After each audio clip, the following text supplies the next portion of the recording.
they were like, we can't tell you this disclosed show until you get to the hotel that you have to fill out your start paperwork. Now, I was 21, almost 22 years old. My parents didn't say anything. They were like, so you're going to a hotel to meet someone and give them all of your personal information? Sure, sounds great. Good luck. We'll see you whenever we see you.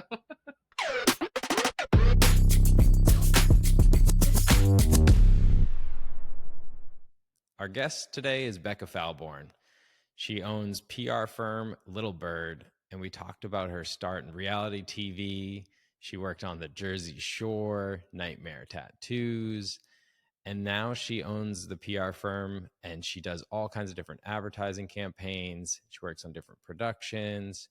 She talks about Cannes in France and how awesome that is to go there and meet different people. And we talked about meditation too, and how that comes into play in her daily life to just get her through some of these production problems and also just, take a break. So, Becca, welcome to the podcast.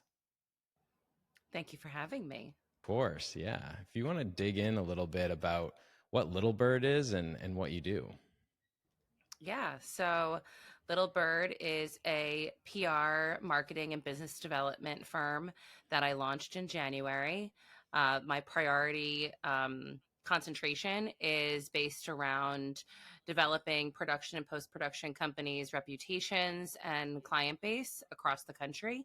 And I formerly was doing this with just some post-production companies, and as of January, have expanded into the production and ad tech space. How did you get the name Little Bird? Oh, this is such a good story. I'm so glad you asked. So it's kind of two-sided. The more sentimental side is back in like the Mad Men days. My grandfather had his own consulting firm and PR firm called Bird and Falborn. His partner's last name was Bird. So I didn't want to be like too on the nose and like repeat exactly what he had before, but pay homage to him in some way, because out of all of his 16 grandchildren, myself and only one of my other cousins went into advertising. And I just feel like he'd be so proud if he was still here. He passed the year that I had actually produced, when I was a producer, 12 Super Bowl campaigns. And the last conversation I had with him was me telling him about those campaigns. And his response was, what agencies? Like, he had no teeth in his mouth and like was on his deathbed. He died like a week later, and that was the conversation I had with him, the last thing that we talked about. And when I told him all of the agencies, he was like, wow, that's big time. So That's I just awesome. kind of felt like I had to pay homage to him in some way, and I actually ended up launching Little Bird officially on what would have been his 97th birthday, That's so cool. if he was still here. So that's the sentimental reason behind it. But then the other part is just, it's all about who you know, and finding out information from other people. And when people get new leads and maybe they're not supposed to know about that lead, a little bird told me. So Yeah, we'll go with the sentimental, because that's amazing. That's awesome. Yeah, Thank you. it's good to hear like a good story behind a name too, because some people are like, I don't know, I just found it somewhere, and it's the little bird on your shoulder, like a little bird told me, like that's cool too.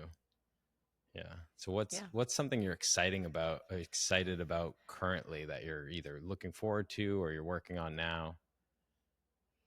So currently, I am in the process of signing a few new production companies, which is exciting. I can't talk about who yet, but just kind of expanding the roster and fine tuning. Like, I've gotten so many great leads from so many great agencies and brands thus far, and really honing in on like where I feel like I have a little bit of a deficit on my roster, where I can add new talent and more people and more creative to team up with these agencies and brands. And also starting to expand like the Little Bird team. I just hired an intern that started yesterday. I have a part-time business manager that works with me. And come September, I'm hoping that I'll be bringing on a full-time assistant or junior rep. Eventually would love to be like expanded to the West Coast and have boots on the ground out there, myself out here on the East Coast, and kind of be able to just continue to generate more business, more leads, cover more ground. Just spread your wings. So exactly. Oh, look at that? Dan. Look at See what I Dan. did there? Dan was thinking See what I about did that there? the whole time. He was like, wait for Wait it, for wait it. for it, wait for I it. need a space to drop this. Oh man. That's awesome. Yeah, it's Is that stressful doing it? I mean, I know you just hired an intern, but I mean, essentially you're doing a lot of it, almost all of it by yourself. Is that like, especially getting those big clients, is that like very stressful? Yeah. Yeah, it is. Like I'm not going to pretend it's not, because it is. When people are like, no, it's not that bad. It's like, it's not bad, but it's a lot of work. I mean, I find myself getting like in my own head a lot about like, do I have time to do something? And it's like something that's like something personal, or do I just use that extra time to put more time into Little Bird? yeah. And when you're starting a business and it's yours, you work so much harder and you do everything so much differently than if you're doing it for someone else. And I've definitely felt that a lot this year. And this past weekend, 4th of July weekend, was my first time taking time off since I launched Little Bird. So it was a lot of just being like, is it okay for me to not be working right now? Like, am I going to be behind because I didn't do something for 4 days?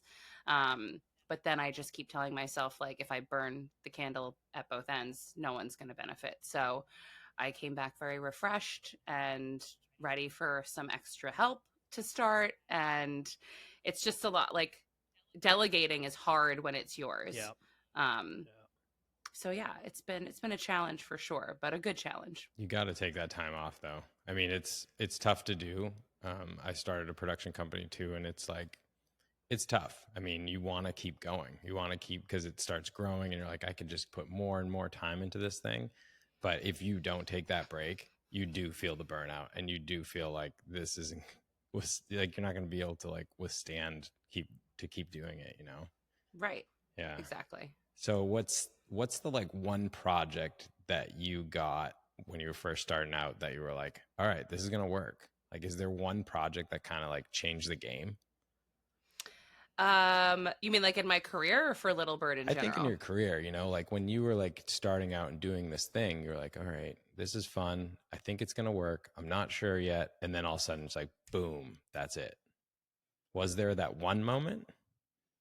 There was definitely a moment during, I wouldn't say it was not necessarily a specific project, but I think through the last like 2 years of my career in general, like I was staff as an executive producer of business development for 2 companies last year. And the reason why I was working at 2 companies was because I didn't want to leave Lime. Like Lime Studios, they're my OGs. I adore them. They're just such great people. And I was brought on as their first East Coast employee. And then when we decided not to build out a full studio and team here, because I was bringing in enough business to have people work with our mixers and sound designers in LA, I had all these other post houses starting to reach out to me asking if I would consult for their business development and their producers and all of this stuff and give them pointers, maybe like do something in addition to working with Lime. So then I went back to Lime and had a really honest conversation with them, because I've always been so transparent with them and them with me. And I was like, listen, I don't want to leave and pretend I never said anything if this doesn't jive with you. But like, what if I just had 2 jobs? Like, is that like, I would be more ingrained in New York, but still working for you guys. Nothing would be different. You'd actually be saving money because you'd be splitting my salary with someone else. Like, so then I kind of realized at that point, like how good I was at selling things. I was like, I'm selling this like very interesting, weird approach to like 2 pretty big companies, and they went for it. And it was awesome. It was a lot of work, but then I only picked one company to do that with other than Lime. So I was with two. And then more companies had also been asking and inquiring. And then I was like, why don't I just work with all of them? Like, Yeah. Right. I just felt like I was selling myself short at that point because not to say, I wasn't bored, but like my dad used to joke that like I was lazy in high school because I was bored. Because like I would finish things early, but like then not do my homework because I didn't care. Because I was like, whatever, I don't need to do that. Like I was waiting for the next best thing to happen, and like I needed a lot of things to fill my time, and I felt like once I decided to launch Little Bird, I just started going back to a few of those companies under the radar and being like, hey, this is what I'm doing. If you want to be a part of it, like you can get in now, because once I launch, I'm just going to keep taking people on. Yeah. And it all just kind of worked out. That- And then Lime and Assembly moved over to my roster, and they're There you still go. working with me. Like they're holding on. Win-win. They're not letting go. That's awesome. Yeah, you converted them into now like part of your team. And I think it shows that you're good at what you do, which is why people will come to you. And what do you think is like, because you just said you're like really good at, or you find yourself good at sales. Like, what do you think is like, what's the way to sell? Like, what do you think is really good to get somebody to say yes for production? So without giving out too many of my secrets, You don't have to give them out. Yeah, we're not going to take any of your secrets. Don't worry. The special sauce is important. You got to keep that recipe. But I would say probably, and this is just, I think, advice for people in general that are in this kind of role. If you're in business development, if you're a business owner, if you're a leader, if you're looking to expand your business, like just don't be super salesy. And like if people want to hang out with you and like they think you're a good person and they like how you present yourself, like they're going to bring you business. Like it's really just about like become friends with these people. Yeah. Because at the end of the day, people want to bring their friends business. Not to say like every single person in this industry is my friend or anything like that. I also think there's a fine line of understanding Totally. who's your friend and who's your client, and then who's like your client friend. And I think at the end of the day, it's just like, if you move with good intention and people see that, people want to support you and they want to be around you and they want to come to your stuff and they want to bring you business. So I think that's what it is too, like moving good intentions, because being a salesman, I mean, in any job, it's so important. You can grow in any job if you're a salesman. It's so good, but you have to move in good intentions. Don't just try to, sell. It's, befriend them a little bit, get on their good side, and then Yeah. maybe pitch them something. I have a random question. Mhm. The mug that you just drank out of, is that one that heats up and cools down? Yes, actually. So I have water in it right now, but these are the ones that they give out at the AICP Awards every year. Yep. I saw the bottom of it and I was like, I have one of those. It is the best thing I've ever drank out of. And then I also have one of these, which has the AICP logo on it. Nice. Yeah. I had to throw that in there. Sorry. Yeah. Little brand recognition. With sales, I think going back to your point, it is about being like, it's being a person, like it's always that personal connection. I find that too. And I think that is part of the secret sauce, is like, people don't want to be sold things. Like, we are so inundated with so much sales and product and stuff. And the same goes with like production and business. And so I think you're on the right track with that. And obviously it's paid off to this point where you're growing rapidly. What are some of the more memorable projects you've worked on, either like in the past or recently? Like, is there anything that was like, wow, this was really cool, this was really funny? You must have crazy stories, because everybody in production has their stories. So before I worked in advertising, I worked in reality TV. Oh, okay. And yeah. That's Dan's favorite spot.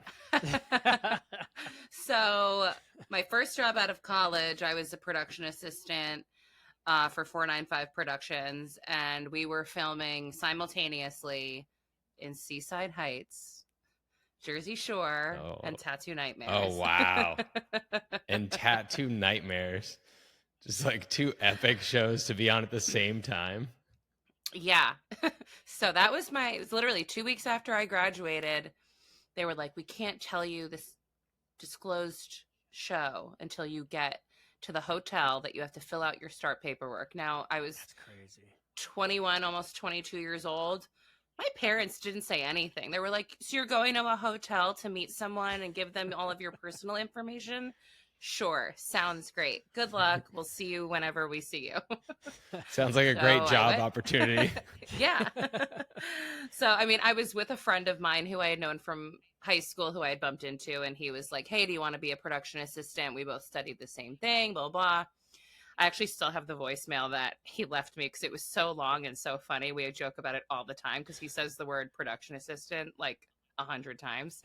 Um, but that was probably like, that's always such a conversation starter because everyone knows Jersey Shore. It was so epic. Tattoo Nightmares was just a hilariously like ridiculous show to be on. So that's definitely like one of them. But then advertising wise, I will say for 2 years straight, when I was audio producer, I worked on every single Dilly Dilly Bud Light commercial that there was, and I Oh, feel like wow. that's like the what's up and like Yeah, all of that of our generation. totally. And I remember like Did I miss that? yeah, and I remember like being on like dating apps and like telling guys that like I was working on the Dilly Dilly commercials, and the nickname the Dilly Dilly Girl was like always what it ended up being. They need to bring But that back. yeah, right. Yeah, we don't have ads like that anymore. We talked about that Yeah. recently. Like some of the Super Bowl ads that used to happen were so memorable, and now I feel Yeah. like we've lost it. So funny. I don't know why. Yeah. I don't know why. Well, I think people are being more careful True. with what they're putting out, because Yeah. what might be funny to us might not be funny to them, so they don't even want to take the chance. Yeah, everyone's offended by something now. Yeah. So Yeah, and so that makes it hard. I mean, do you Yeah. do you find that to be a problem when you're like, do you pitch ideas to companies and they're like, we can't do that because of this? if anything, I think I'm the one who's telling people don't do that. That's true. Because I'm very PR forward. Aside from just like dealing with, winning business for, production companies and post houses and whatnot.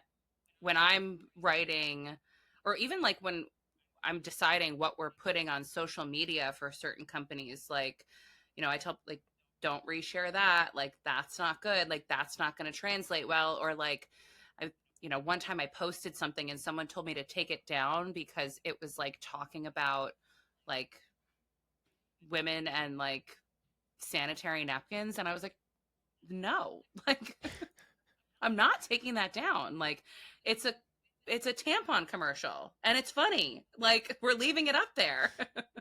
When a company comes to you, all of their things that they post goes through you first. Not all of them. Okay. So I run 5 companies' social media accounts between their LinkedIns and their Instagrams that are part of my roster.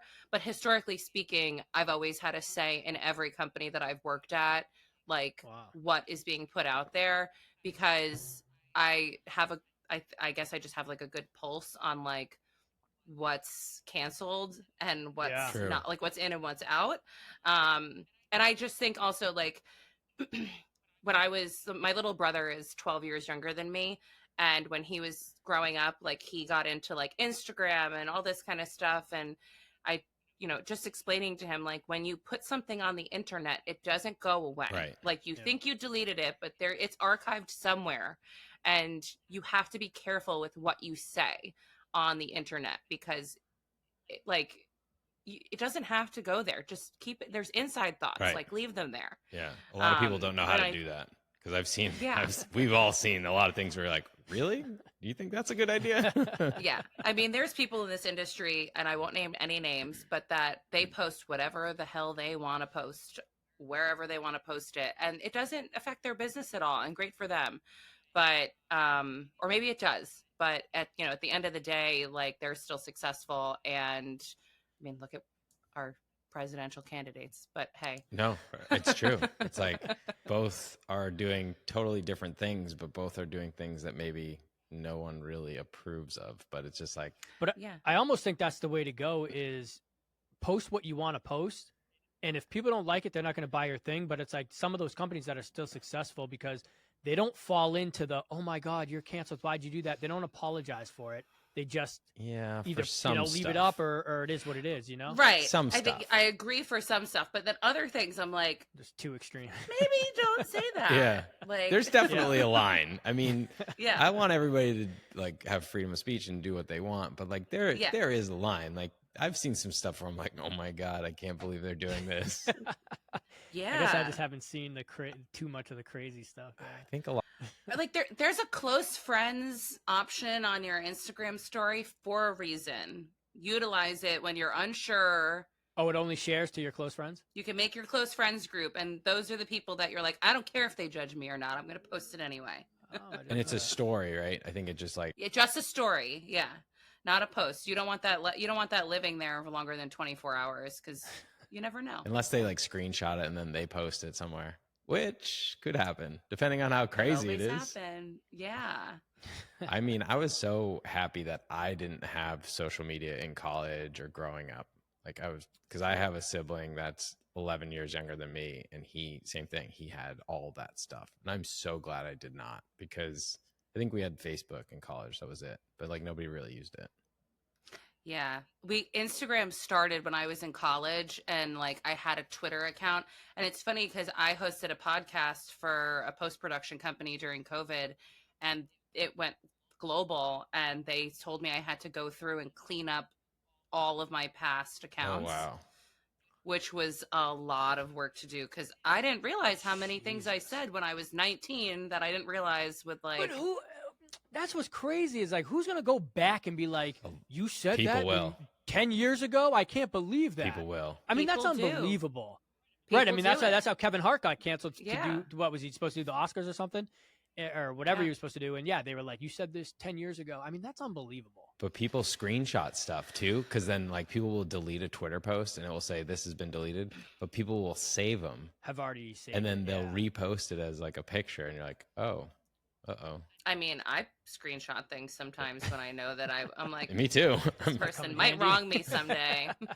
Just like have a stack file. You're just like, all right. And Or like maybe they're already on my like, yeah, I don't want to curse, but I was going to say. you can say whatever you want. It's like a roll. Oh, I was going to say The my list. I was going to say my shit list. Shit, Yeah. shit list Rolodex over here. You're just like Yeah, going through and yeah. you're like, I'm saving this for later. I'm saving this. Yeah. That'd be Keep awesome. your friends close and your enemies closer, you know. Yeah. But Sean, you've done that with Juke Booth. What? Um, Shit posted about people? Not deleting anything. Oh. No. But you're some of the companies that we've done some stuff for. It's like I don't want to post it because I don't want other people to think of some type of way. Yeah. I mean, we've done some different things. You're very careful with your social media. Yeah, but I think it's because like some of our clients like certain spaces and some don't like the other spaces. Like we've done some stuff for hunting companies, which we do storytelling and everything we do.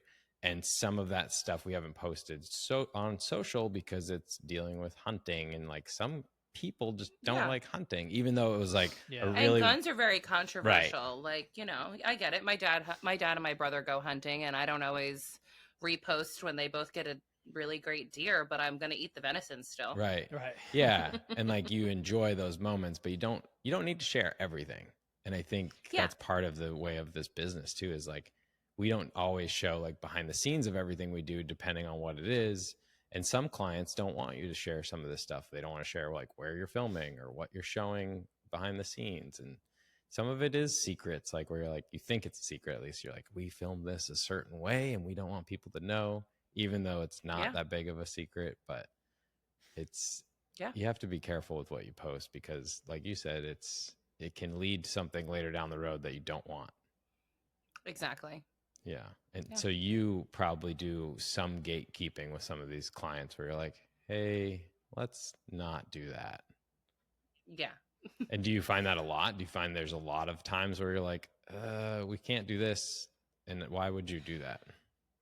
Not anymore. I think in a few years ago, like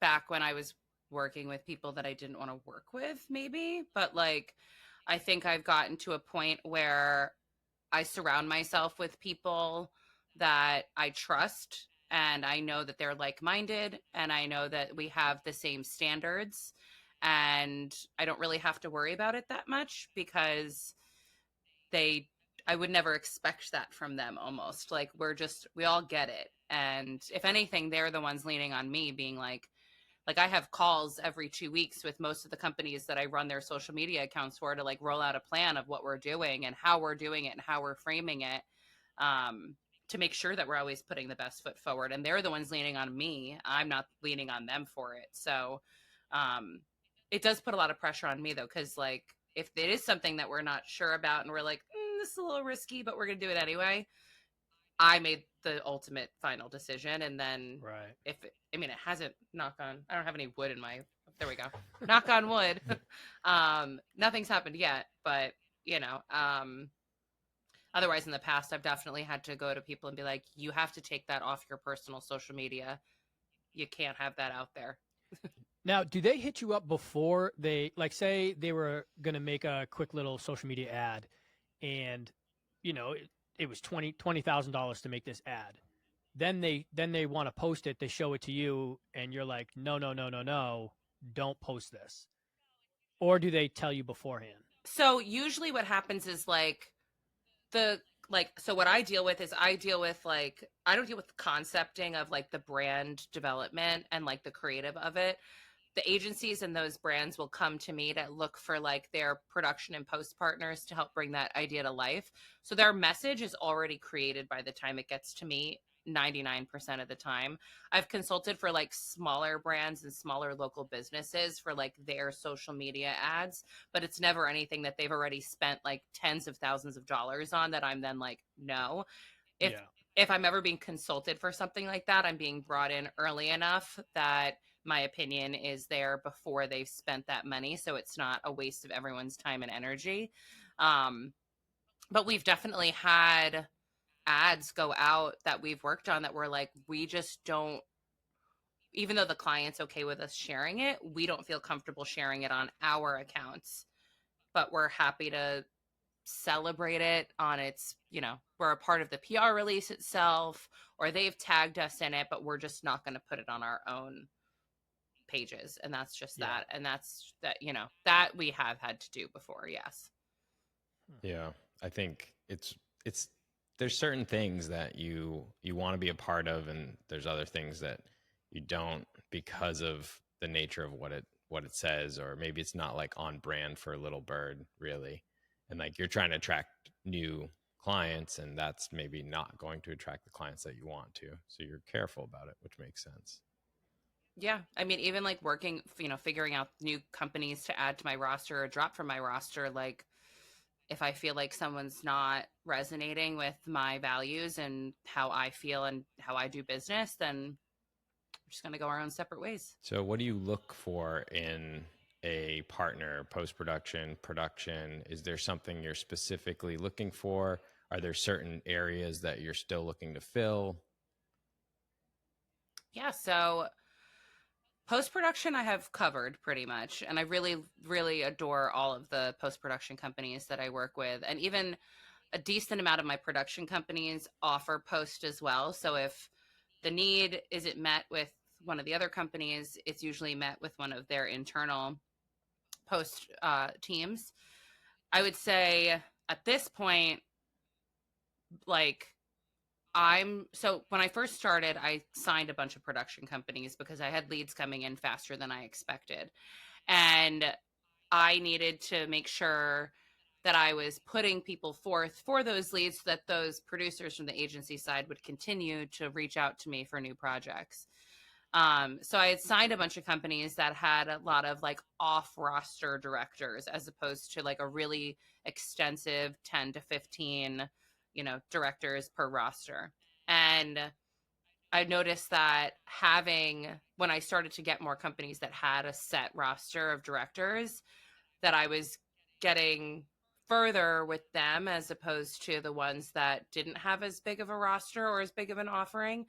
And I think that this new model of having freelancers over roster directors is very new, and it's not like the kinks aren't fully worked out yet.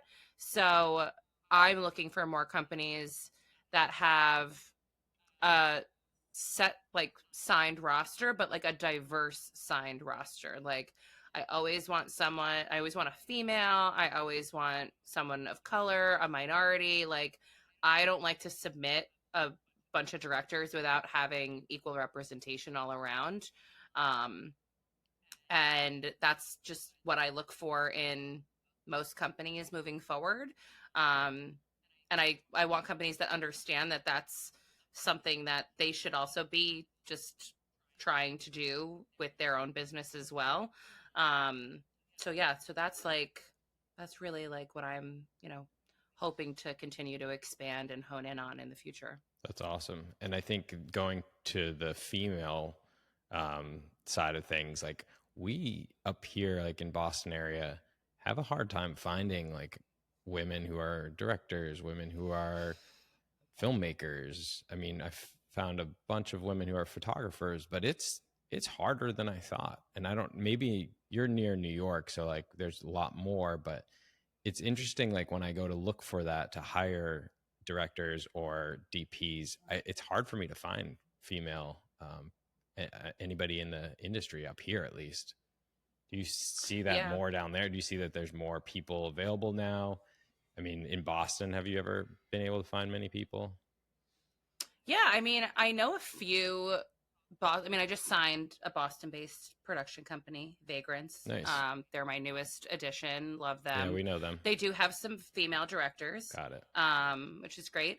But I think that the biggest thing is that they're offering, and I think also just not just them, a lot of companies' offerings, their company might be in Boston and they might all be Boston based, but their directors aren't all in Boston. Yeah. Like they have ones in LA, they have ones in New York, they have like even, Method of Madness, one of my other companies on my roster, they're in Chicago. They have directors in New York and Nashville and Chicago. And I think that that's like one of the best things that came out of COVID was like kind of like borderless talent, if you Yeah. will. Like, it doesn't matter where they are as long as they're good and they bring something to the table that you need and want and can offer, then like who cares where they are. But I will say I do think the further north you go, it's the offering is less when it comes to female talent in general. Yeah. I don't know why, but Yeah, I'm not sure either. I mean, we're always on the look to work with new people, and I get that too with the having borderless talent. And it's great. I mean, that COVID opened that whole thing up, and now companies are willing to work with anybody from around the country. It's like, oh, this person's in Oklahoma, but they're really good at what they do. And yeah. it's been great for people like that to just open up and be a part of the production scene. Cause I know it opened Boston up a lot too. Cause Boston was like, not a lot of production happening. And now I think it's gotten a little bit better and there's definitely more projects and companies wanting to shoot near here, which is cool. Yeah, definitely. When you find yourself like overwhelmed or there's too much going on and you can't get through the next project, like what's your go-to? Like do you like to Sean says he goes into the woods and plays next to trees. Dan makes fun of my whole like going out in the woods. Like I just spent last week like near a lake and just outside. It's nice. Like Yeah. I bet Becca does that too. Dan, this is a normal thing that people do. I mean, there's not a lot of woods around me because I'm in a city. And I'm not an outdoorsy person. I'm outdoorsy in the sense that I enjoy a good beach. Yeah. Um, love the beach. But I would say, I mean, I'm very big into meditation. I meditate every day, at least 10 minutes a day. See, Dan? And It's worth what? it. I said, see, Dan? No, It's worth it. So I agree though. I tried meditating. Even You made if it's fun only of for me 10 the minutes. other day. I just get my mind just But can't sit there and you sit can't still. say you tried Yeah. because you just have to keep going. Right, I guess just sit there and yeah. You just Jesus, gotta step it up. I started right before COVID, and then I dropped off a little bit, and then at the beginning of lockdown, like I was like, I have to do something that's gonna distract me from anything that's going on. So I got really into it, and whether it's and it doesn't matter. I think the other thing is like understanding, like, it doesn't matter where you are. Like, sometimes I'll be in an airport waiting for a delayed flight, and I'll just turn my meditation app on for 10 minutes, put my AirPods in, close my eyes, and sit there in a corner. Like, What does it play in your ear? Like just so woods, birds, and I use the Calm app. Yeah, So which is awesome. it's amazing. Calm. It's like $60 for the year, and every day is a different guided meditation, and you can choose who you're like.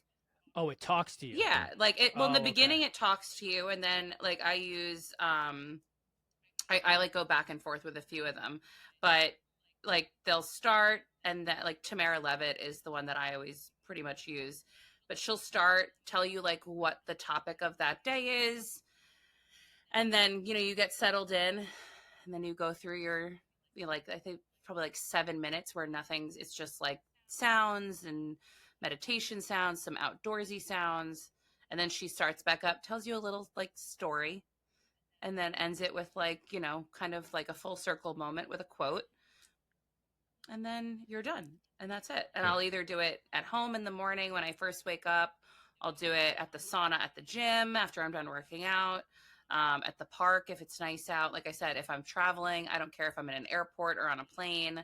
But typically, if I'm like really overwhelmed, I mean, other than doing it every day, like I'll literally, it's funny, like my Spotify like top played music last year, like meditation music was on there because of how many That's times good though. I would stop in the middle of my day to just be like, I just need to relax for a minute because like there's too much going on. But other than that, like I go for a walk with my dog, or like I call my dad. I like, oh my God, my dad is probably like, why is she calling me again? He knows now. He's like, oh, she's calling me again. Something's Like, going on. 3 in the afternoon. I'll be like, you know what, Dad? I just need to like let this out. And he's like, I okay. need to get this out. I'm just angry about whatever. And he's like, yeah, uh-huh. He's like, don't you have a therapist for this? I'm like, yeah, but you're just as good. Free. And then Yeah. he has to go meditate afterwards. He's like, oh my God. Honestly, probably, yeah. So But yeah. I think it's worth it. It calms your mind. I mean, I don't do it all the time, but I should. But I think, Dan, you should try it a little bit more, because I heard it was good for you. even if you do 10 minutes, like, and if it's not every day, that's fine. But I think, Do you just try to think about nothing, yeah, or is there something you they think kind of guide you. You should read this book. If you're unsure about meditation, you need to read the book Stop Missing Your Life by Cory Muscara. Shots fired, Dan. Stop missing your life. Jesus. Aggressive. No, it's such a good book, and it kind of breaks down like you don't need, like, there's all these expectations of what meditation should be, and you should turn your mind off and all this stuff, but like however long it takes for your mind to slow down, that's fine. Like, as long as you're trying and you're taking a moment to just be and not do, Right. like, I mean, there's plenty of times where I'm sitting and meditating and my mind is going like 100 different ways, and I get to the end of it and I'm like, well, I guess I've kind of thought through that one thing that I didn't really have time to think through. And now so it's not, you don't have to just have empty, nothing thoughts. Right. Like, the whole point is just to slow your mind down from the distractions that are around you so that you can hone in on one of those thoughts and maybe come to a conclusion and feel better about everything and be able to like take a deep breath at the end and then move on with your day, as opposed to just being overwhelmed and like constantly being crazy. Yeah. Yeah. I think it's good to do stuff like that. Like, go for a walk. Like, if you have an idea you're trying to like get through, you're like, if you take a break, or you're like writing something, or you're writing an email and you're unsure of what to say, like, take a break, because oftentimes when you come back, you're like able to get through it better, and maybe you solve something by just taking a little like time to chill. Yeah. Yeah. I also love a good like bike ride. Nice. Like, that always gets me like all these new ideas and stuff. Then I have to stop and be like, wait, I have to write this idea down. I know. I do that too. I'm like walking or whatever, like biking, and I'll type stuff in. I have like notes, all these notes, and like So many notes. there's like words and like, oh, this would be a cool video. Sean, he comes up with the best ideas every day. He has a new business plan, and it's so fire. It's not always. But we just can never execute. Well, a lot of the times we can't execute because it's not in our field. I'll be like, oh, we should build this Yeah. app for this thing. And I think So I always get distracted. Like what I should be doing is bringing in more leads for the production company, and we should be filming things more. And what I'm trying to do is distract myself with other things. Like, yeah. I mean, this podcast was the creation of like being able to do something else besides just production, because I love talking to people and like learning about what other people are doing. Is it profitable? No. Like we're not making any money off of this, but that's fine. I love Yeah. meeting new people and talking production. So Yeah. I had a podcast for 4 seasons that was just a passion yeah. project, and I totally get it. Yeah. And why'd you stop? I was way too busy to keep doing it. And I mean, it's funny. I like posted a picture of me with the headphones and my mic on my Instagram story. Didn't say any context. And everyone's like, oh my God, are you bringing the podcast back? And I'm like, I knew that was going to happen next, but I would bring it back. It was called Your Excuse, and it was about excusing negative energy and bad habits from your life and promoting positive energy and positive relationships and better habits to make you just a better person in general. And it was just people would come on and talk about like any negative experiences they had, why they ended certain relationships, changed jobs, whatever it may be. And it was really therapeutic. So That's you great. never know. Yeah, Yeah. it's fun. I mean, I think a lot of people are starting to do it more now because they're realizing you can do it from anywhere in the world, and you can Yeah. have guests on, and it's fun to just talk about whatever is happening in life. Yeah. Do you have any negative experiences you'd like to talk about? In what context? I would say any sort of thing in production that you've had in the past. You don't have to say specific companies, but yeah. No, I won't. anything that you're like, it was really frustrating and it made you not necessarily want to quit, but you're like, this is way too crazy. This is long enough ago, and honestly, if this person realized, I don't think this person would even listen to this. I don't even think she'd even realize I was talking about her. So I don't really care. But I had a boss a few years ago when I was like mid-level, and she got removed from being my supervisor because she talked so poorly about me to my coworkers. Wow. And they were going to HR and then me and telling me. And she said, all she wants to do is be a producer, but she's never going to be a producer. Don't you love that now? You look back and you're like, success is the best revenge. yeah. Weird, because I'm pretty sure I was an executive producer at 2 companies last year. But hey. Check. Yeah, and I literally quit 3 weeks later. And that because I got offered a job as a producer.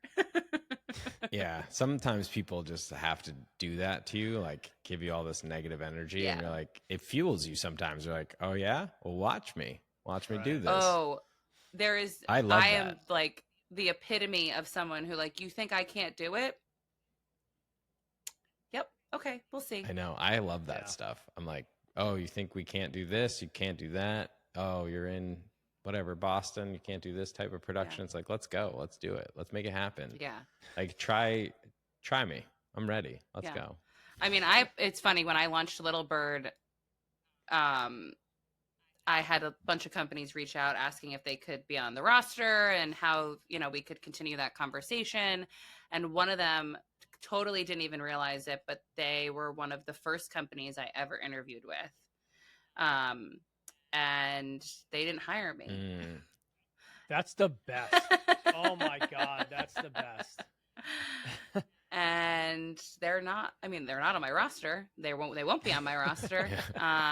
But it was a very long, grueling process of interviews, and then I didn't get the job. And they have, it was just such a funny full circle moment that I was like, nope.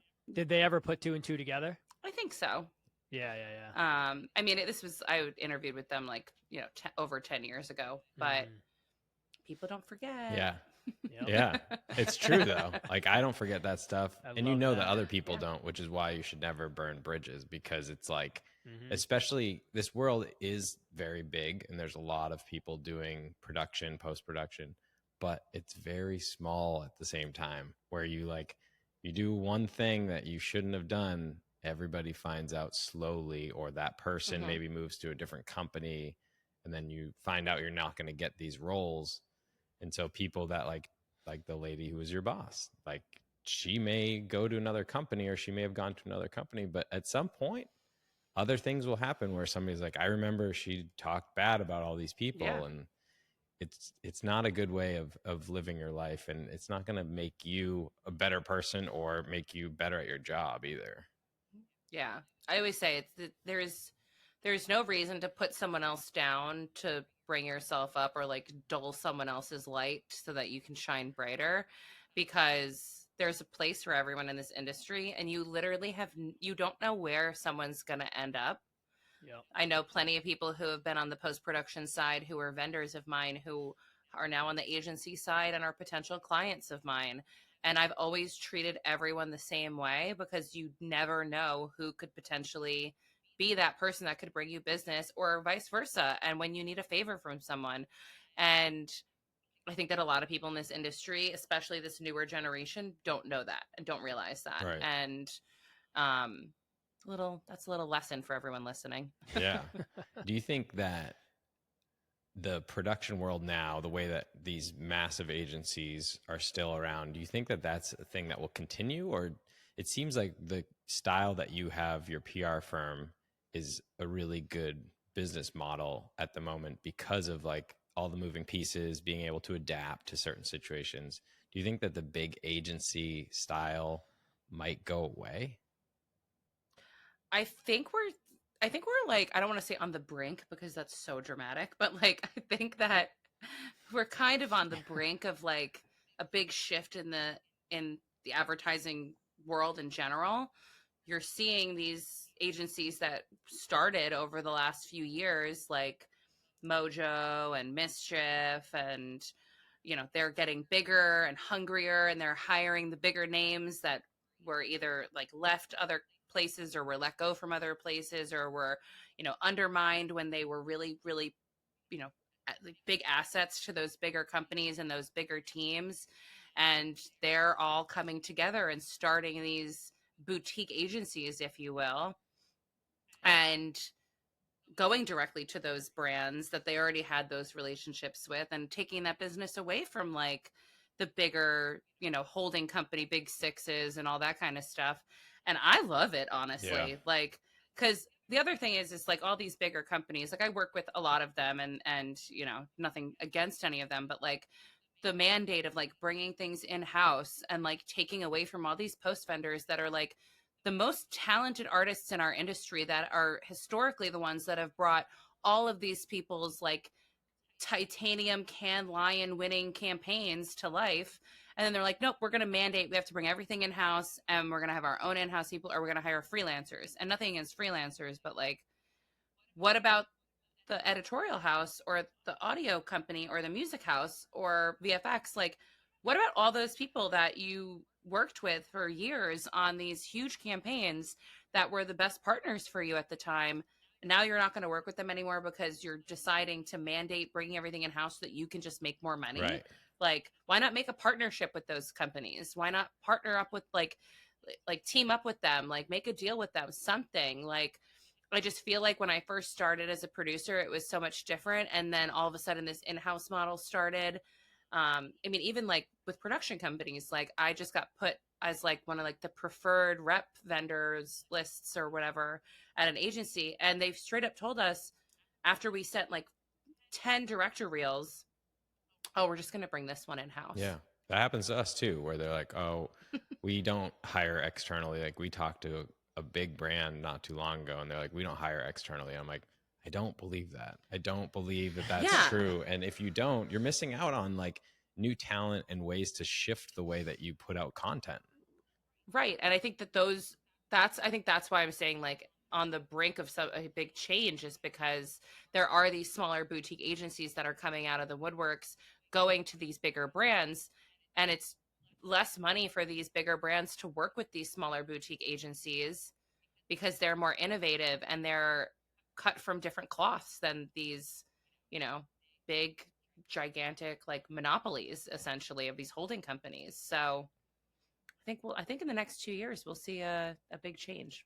Yeah, I think we need to. I think it needs to shift. And I think the content that's being created too needs to shift a little bit. And I think we're seeing that. I think there's a lot of I really think so. cool things being created for bigger brands and even smaller brands because they're looking at these like alternative agencies and production companies and not just the big ones that everybody uses over and over again, which is fine, but I think we need to change it. I think we need to Yep. see new type of content, and like people Yeah. think differently. And so if you use these small companies, you get to see how people think differently. And I think it will change the way that everybody sees advertising.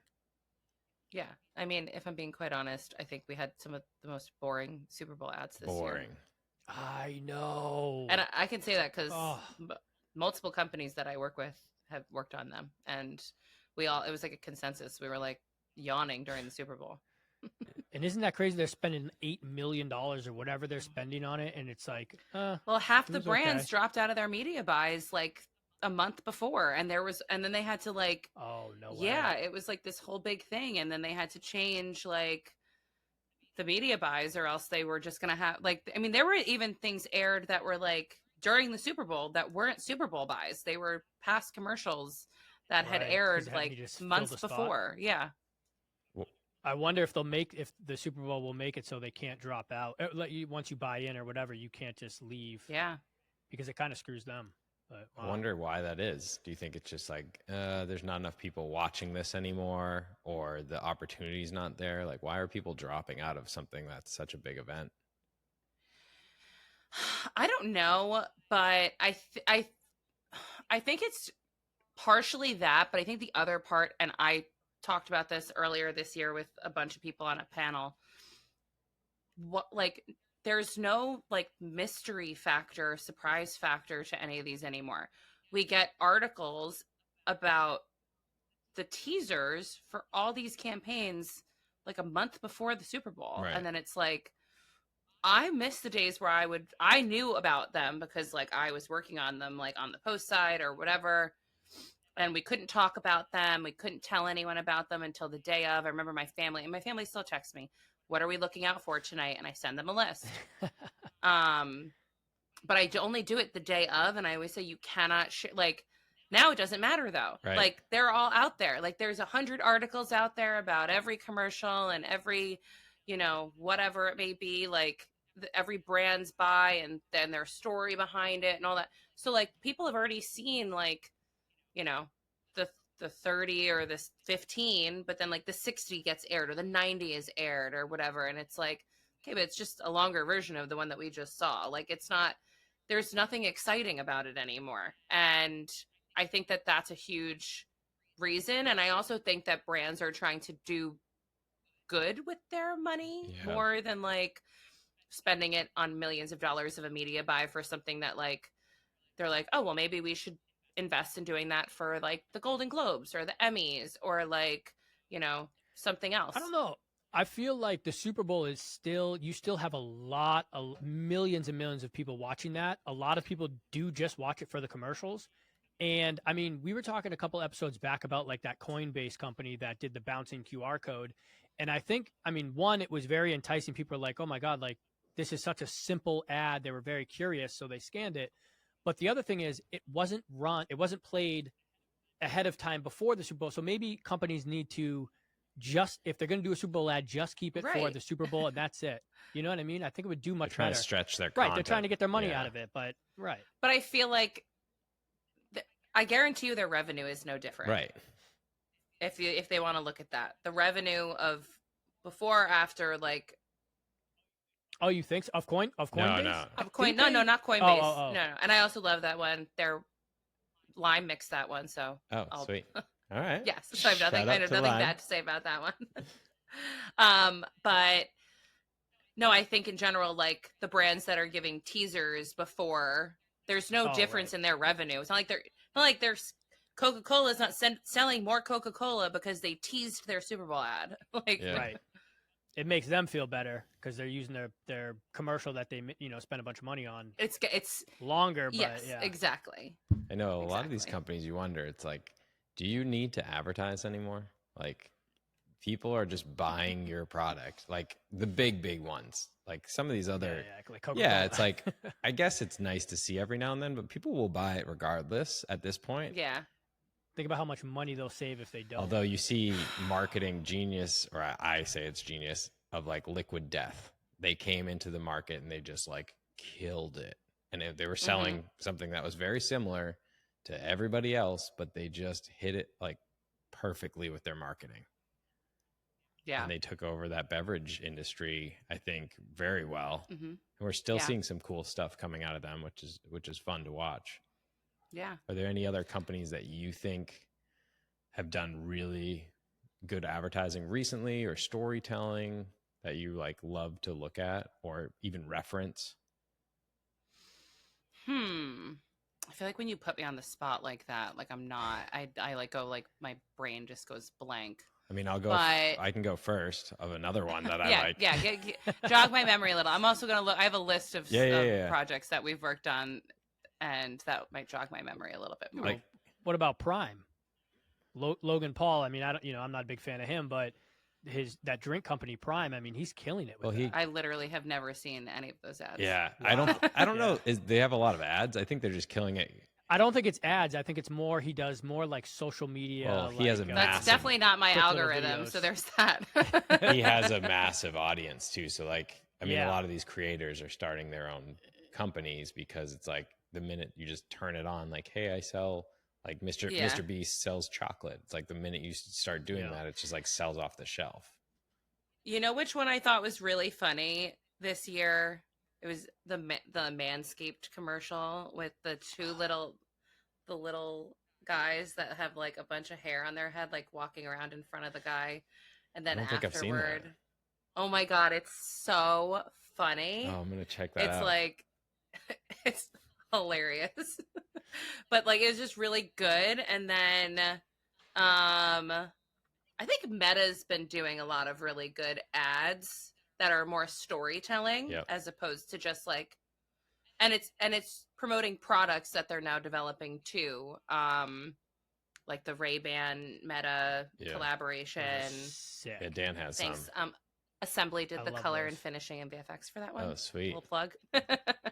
We just did a Ray-Ban spec ad in our studio. We'll have to send it to you so you can check it out. Yeah, we, myself and the VP of Assembly were both in Cannes, and we took a pair of the Meta Ray-Bans with us and like took a bunch of pictures and videos on them while we were wearing them. And it was a great conversation starter, but also like the Meta Beach had a like massive like piece, like it was like a huge Meta Ray-Ban sunglass thing that you could take a picture with. I was like, it'd be really cool if this thing had an actual camera in it, because it was like 4 feet long. It was huge. They had a beach in Cannes. So all the brands sweet. like do their own pop-up beaches. There's like a Pinterest beach. There's an Amazon beach. That's so cool. How was that? Meta. You went this year? Yeah. So I've been the last 3 years. This year was my first time going as Little Bird, which was different than the last 2. It's a lot. I mean, people think it's just one big vacation. Everyone's always like, how was your vacation in France? I'm like, I need a vacation now, because I was just vacation from the vacation. It's not a vacation by any means. You are with clients and agency people and industry people the minute you wake up until 4:00 in the morning, and every day is just one big marathon of like eating and drinking and schmoozing and trying to make it to every single event and everything. So, you know, people say what they want about, oh, like you're just drinking with clients all the time. It's like, no, the clients are drinking and you're just trying to pay for everything. Yeah. And you're just trying to make those connections with people and keep that relationship going, which is like, that's the type of networking you do in production. You go to these events. Do you think that that's a place that other people should go to meet people in the production world? Or is it more of a place that you go like after you already have clients that are there? I think it's a little bit of both. My first time going 2 years ago, I was only working at Lime. I was EP of Biz Dev just for them. This was before I started splitting my time. And like, I just didn't, I knew a lot of people, but like, it was the first time a company had invested in me going. And I was so like, I was like, I need to make the most out of this trip because they're investing in me going because of my ability to win new business and what my role is. So I, tried my best to get myself into as many things as I could, meet as many new people, um, just kind of figure out, what people do and can. And then I very quickly realized that it's like there are certain places that you want to be at each year on certain days. Like there's the same party that goes on at this villa that these companies are hosting, and all these agency producers are going to be there. So you want to be there. Or like, I know that like the Amazon beach, I always want to get on that list because they hand out the most free stuff and I want all the free Yeah, stuff. and Amazon has it all. I mean, Yeah. I got a beach towel and like sunscreen and like a beach bag, and they give out free coffee. And then like other beaches, I'm like, oh, they don't give anything free here. I don't want to be here. Like, it sounds like a fun time. Are there any other yeah. events like in the US or locally that you're like, these are key to go to if you're an agency, a production company? Yeah. So, I went to South by Southwest for the first time this year, and I actually met, it's funny, coming off of that, I was like, I don't think I'll go back every year for this. But then now in retrospect, I'm like, I met two of the companies that I just signed to Little Bird while I was there. And there's a lot of agency people there, like a lot. I think Can is definitely another one. Obviously that's overseas. And I also think that like there's so many award shows going on, but like all the AICP award shows are really great to go to. I'm always at the New York one. I'm always at the LA one in December. And just recently in the last 2 years, I've started going to the Chicago one in November. I know that Chicago in November isn't exactly like sexy, but Yeah, it's like, not like the beach in France. but I've found it really beneficial personally. I've met such great people there, and it's kind of the Chicago one's kind of like people from LA and New York and the Midwest, so it's like easy for everyone to get to. But it's not overly crowded like the New York one can kind of feel. And then like the Ad Age Awards and like the One Show and all those, like so many agency people there. It's like, and they're expensive to go to, but like if you're gonna invest or maybe rotate investing in certain ones to be a part of, like you just have to find what market you're trying to network yourself in best. Every year you should pick a different one if you're not doing all of them, and then just hone in on that. Like, even like the Hatch Awards in Boston, like, you're going to meet everyone in the Boston network there. Yeah. Like they're all there. So, yeah. And I've never been to any of those, which is probably, They're so fun. I know. I should go to something. I've You never should been go to this year. Yeah. I would have gone to the beach. Maybe I'll go to Chicago in November. There you go. Sounds I mean, the Boston one's cool too, the Hatch. I've never been to that. Yeah, it's fun. I've been to it a few times. I'll be back this year for it in October. Okay. When in October do you know about? I think it's October 24th or 25th, something like that. Cool. Yeah, Yeah. I'll have to check that out. That's cool.